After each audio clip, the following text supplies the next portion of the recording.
నమస్కారం గురుగారు. మహాదేవ తల్లి. గురుగారు, చిత్తా నక్షత్రం యొక్క గుణగణాలు అలాగే వారి స్వభావం ఏ విధంగా ఉంటుందో తెలియజేయండి. సంతోషంగా తల్లి. చిత్తా నక్షత్రం అనేటువంటిది అత్యంత గొప్ప నక్షత్రము తల్లి.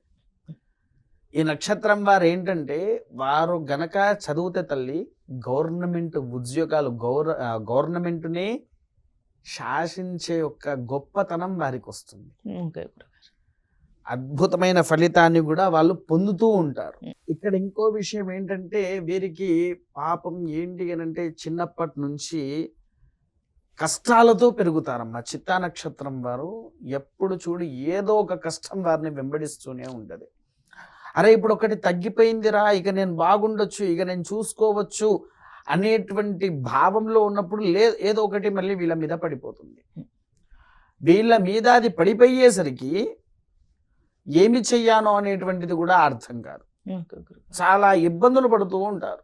చిత్తా నక్షత్రం వారు ఎలా అంటే తల్లి ఇంకో చిన్న విషయం చెప్తా, వీరికి ఒక వీక్నెస్ ఉంటుంది.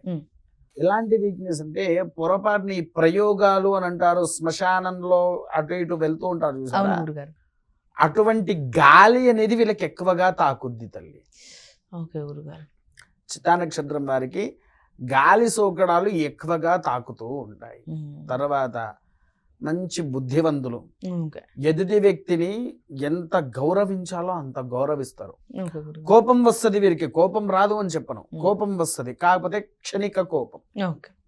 అంతగా అంటే వీడు నా శత్రువు అన్నట్టుగా ఫీల్ అవ్వరు. శత్రువుతోనైనా సరే ఇలానే ఉంటారు వాళ్ళు. అంతటి మంచి వ్యక్తులు. మళ్ళీ వీళ్ళ తెలివి అంటవా తోడేలు లాంటి తెలివి. తెలివి తోడేలు లాంటి తెలివి అంటే వాళ్ళ పని కోసం ఏవైనా చేస్తారు, ఎంత దూరమైనా వెళ్తారు. దాన్ని సాధించడానికి ఎక్కడికైనా వెళ్ళగలుగుతారు. కాకపోతే ఏంటి అని అంటే వీళ్ళకు భోజనం మీద ఆసక్తి ఎక్కువ. భోజనం మీద ఆసక్తి ఎక్కువ. భోజనం మీద ఆసక్తి లేకుండా ఎవరే ఉండరు కదా గురుగారు అంటారు, కానీ వీరికి కొంచెం ఎక్కువగా ఉంటుంది. అంటే చుట్టుపక్కల ఉండే ప్రతి ఒక్కదాన్ని ఆస్వాదించాలి అన్నట్టుగా భోజనం విషయంలో అన్ని వెరైటీలు ట్రై చేయాలి మనం. అన్ని వెరైటీస్, అది ఏదో ఇంగ్లీష్ లో వర్డ్ ఉంటుంది, ఫుడీస్ అంటారే, అలాంటి స్వభావం ఉన్న వ్యక్తులే ఈ చిత్తా నక్షత్రం వారు. అయితే ఈ చిత్తా నక్షత్రంలో ఇంకో విషయం కూడా ఏంటంటే చదివిన వాడు అమోఘమైన తెలివి. అవసరమైతే వాళ్ళు దేన్నైనా స్థాపించగలిగే అంత తెలివి వారిది. వాళ్ళు పట్టించుకుంటే, కొంతమంది పట్టించుకోకుండా వదిలేస్తారు, వాళ్ళ కిందనే ఉంటారు, పైకి ఎదగలేరు. మళ్ళీ వాడు ఎప్పుడైతే వాడి తెలివి ఉపయోగించి ప్రారంభం చేస్తాడో అప్పుడు వాడి యొక్క స్వభావము వలన ఒక అమోఘమైనటువంటి ధనవంతుడు కూడా అవ్వచ్చు. అంతటి గొప్ప శక్తి ఉండేది ఈ చిత్తా నక్షత్రం వారికి.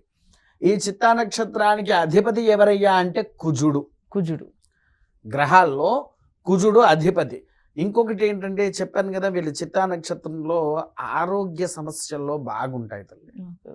చిన్నప్పుడు పుట్టినప్పటి నుంచి ఏదో విధమైనటువంటి ఆరోగ్య సమస్యలు వస్తాయి. అవన్నిట్లలో నుంచి వాళ్ళు బయటపడగాలి అని అంటే ఎర్రగంధము, కుజగంధము అంటాము. ఇది ఎక్కువగా ఏంటి అని అంటే విపరీతమైన రోగాలు వస్తూ ఉంటాయి కదా తల్లి, అట్టి రోగాల్లో నుంచి బయటపడడానికి కోసం చేసేదే ఇది కుజగంధము అంటారు. ఎరుపు రంగులో ఉంటది తల్లి. ఇది ఒక్కసారి చూడు. గురుగారు ఇది కూడా సేమ్. గురుగారు ఇది కూడా స్మెల్ ఎలా ఉంది తల్లి? చాలా బాగుంది గురుగారు. మళ్ళీ ఈ విభూతికి ఈ పరిమళాలకి సంబంధించిన వాటిలాగా చాలా పీస్ఫుల్గా ఉంది. ఎప్పుడైతే ఈ గంధం పెట్టుకుంటున్నామో మైండ్ ఒక్క నిమిషం ఇట్లా రిఫ్రెష్ అయిపోయింది. రిఫ్రెష్ అవుతుంది, మనకు దైవ భక్తిని ఎక్కువగా పెంచుతుంది ఈ స్మెల్ అనేది. అంటే ఏదన్నా వ్రతాలు, దేవాలయాలకు వెళ్ళి పూజ ఆచరించాలి, నేను భగవంతుడికి ఈ బొట్టే పెట్టాలి, ఈ బొట్టు నేను దేవుడికి పెడితే ఆయనకు పెడితే నేను పెట్టుకున్నంత సమానము అనుకొని అది దేవునికి కూడా మనం ఎప్పుడైతే అర్పిస్తామో మనలో ఉండేటువంటి సకల దరిద్రాలను లాగేసుకుంటాడు దేవుడు. అంతటి గొప్ప శక్తి అయిందే ఈ ఎర్రగంధము. ఓకే దీన్ని గురుగారు. మనం ఎప్పుడైతే ధరిస్తామో వాళ్ళల్లో ఉండేటువంటి సంపూర్ణ దోష నివారణ అవుతుంది తల్లి. ఓకే గురుగారు. విన్నారా తల్లి? ఆ, గురుగారు, వీళ్ళ గురించి వాళ్ళ స్వభావం ఎలా ఉంటుందో తెలియజేశారు. ఇప్పుడు వాళ్ళ చేతిలో లేని పని కాబట్టి అది ఆ స్వభావం కొంచెం తగ్గి, అంటే నెగటివ్ ఆస్పెక్ట్స్ అయితే ఏమున్నాయో ఆ ప్రభావం తగ్గడానికి వీరు ఎటువంటి పరిహారాలు చేస్తే బాగుంటుంది?